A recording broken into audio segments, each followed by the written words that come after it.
Les commandements que Jésus édicte dans la liberté qu'il détient de parfaire la révélation ne sont pas un simple réajustement de la loi mosaïque, telle qu'on l'enseigne à son époque. Ils situent le disciple au-delà de la loi, quelle que soit cette loi, quelle que soit la fidélité avec laquelle on l'assume. Témoin, le pharisien de la parabole, Luc 18, 9, 14, qui possède tous les signes extérieurs de la sainteté. Elle n'est pas apte à procurer le salut.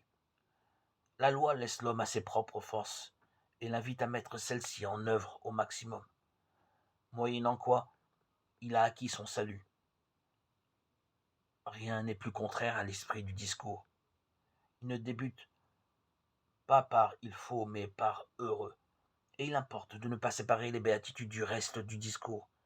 On ne peut comprendre les béatitudes que si on les saisit dans tout le contexte du discours.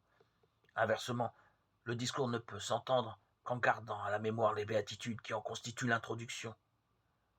Le mot heureux plane sur ce texte, comme un avion agricole qui survole une plantation pour y faire pleuvoir l'engrais. Le discours tout entier, loin d'imposer une loi, propose un bonheur d'une essence particulière, le bonheur de Dieu. Rien d'étonnant à ce que certains de ces aspects temporels nous déconcertent. Mais cet aspect déconcertant ne saurait nous faire remettre en question l'annonce fondamentale de Jésus sous le prétexte inconscient de l'aligner sur notre logique.